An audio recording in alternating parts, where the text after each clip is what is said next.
तो इस समय भाजपा के राष्ट्रीय प्रवक्ता सुधांशु त्रिवेदी जी हमारे साथ मौजूद हैं। आज दत्ताराव सिंधिया जी का बलिदान दिवस है, जिसे बुराड़ी में मनाया जा रहा है। सबसे पहले हम बलिदान दिवस के बारे में पूछेंगे, फिर समसामयिक राजनीति पर एक संक्षिप्त बातें हो जाएंगी। सर, स्वागत है आपका। और आज जो बलिदान दिवस है, इसे किस तरीके से मनाया जाए ताकि धर्म के प्रति लोगों के मन में एक अजब सा संदेश जाए? देखिए, दत्ता जी सिंधिया महाराष्ट्र की धरती से उठकर आकर अफगानिस्तान से आने वाले अहमद शाह अब्दाली के आक्रमण से भारत की रक्षा करने के लिए यहाँ आज इस बुराड़ी स्थान के ऊपर ही उन्होंने वह युद्ध लड़ा था, जिसमें कि कोई शक्ति का मुकाबला नहीं था।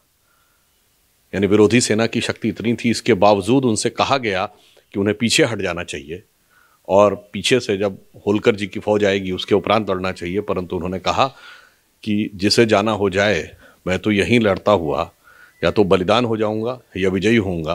तो मैं कहना चाहूँगा, पानीपत के इस युद्ध में यहीं से थोड़ी दूर पर जो कुरुक्षेत्र की धरती पर भगवान कृष्ण ने संदेश दिया था कि हत्वा वा प्राप्य से स्वर्गम जित्वा वा भोग्य से महीम, उसी का उन्होंने अनुकरण करते हुए अपने प्राणों का बलिदान दे दिया। और मैं कहना चाहूँगा कि भारत माता की गौरव की वह ज्योति जो अनादिकाल से आज तक चली आ रही है, उसमें समय समय पर ऐसे ही अमर हुतात्माओं ने अपने प्राणों का उत्सर्ग किया है। दत्ता जी सिंधिया उन्हीं में से एक अनुकरणीय है और आज के युग में आदर्श है। सर, एक राजनेता, एक विद्वान पुरुष होने के नाते आपको लगता है कि भारत के इतिहास को गलत तथ्यों के साथ पेश किया गया? और अगर किया गया तो आज के समय में जब आपकी पार्टी सरकार में है तो उसमें क्या फेरबदल की संभावनाएं हैं? देखिए, सिर्फ इतिहास को ही गलत नहीं प्रस्तुत किया गया, कई जगहों पे 100% झूठा इतिहास भी पढ़ा दिया गया।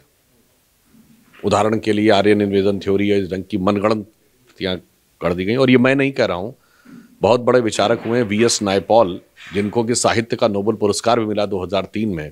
उन्होंने लिखा था कि भारत दुनिया का एक विचित्र देश है जहाँ पर कि अपने लिखे इतिहास को प्रामाणिक नहीं मानता, विदेशियों के लिखे इतिहास को प्रामाणिक मानता है। इंग्लैंड में कोई नहीं कहता कि हम अपना इतिहास नहीं, जर्मनियों का इतिहास सही मानेंगे, न जर्मनी में कोई फ्रांस के लिखे इतिहास को सही मानता, सिर्फ भारत में ऐसा होता। और उन्होंने कहा उससे भी महत्वपूर्ण बात यह है, विदेशियों के लिखे इतिहास को प्रामाणिक नहीं मानता है, उन विदेशियों के लिखे इतिहास को प्रामाणिक मानता है जो इसके दुश्मन थे, जिन्होंने इस पर शासन किया।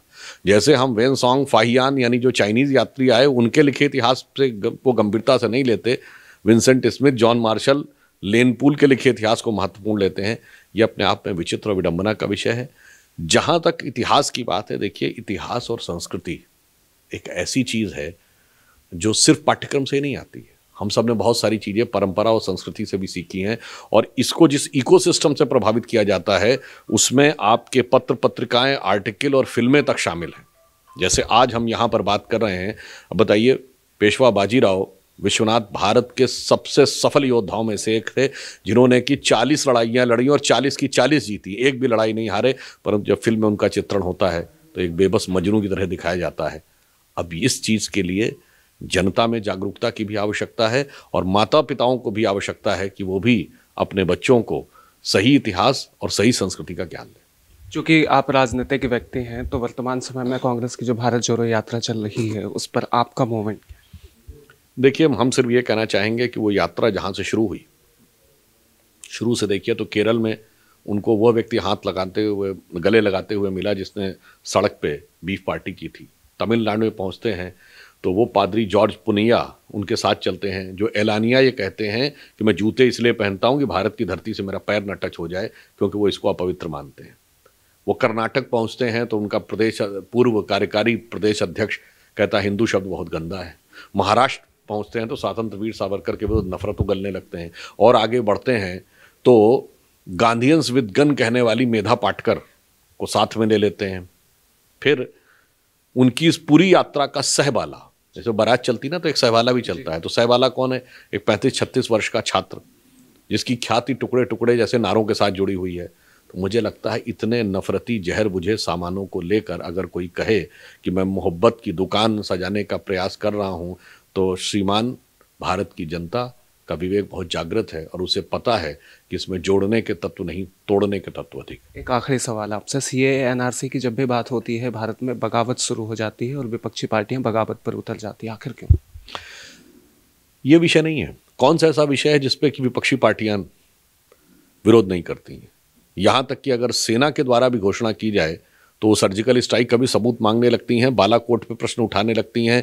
चीन के संदर्भ में भारत की सेना कुछ कहे तो उसके विरुद्ध बोलने लगती हैं। तो भारत के अंदर भी किसी भी प्रकार की पृथकतावादी शक्ति उठे तो उसके साथ खड़े होने लगती हैं। ये तो वो लोग हैं जिनको हाफिज में साहब, ओसामा में जी, जाकिर नायक में शांति का मसीहा, इसरत जहां में बेटी, बुरहान वानी में भटका हुआ नौजवान और याकूब मेनन की जुडिशियल किलिंग और अफजल में हालात का मारा नज़र आने लगता है और भारत की सेना अध्यक्ष में सड़क छाप गुंडा नज़र आने लगता है।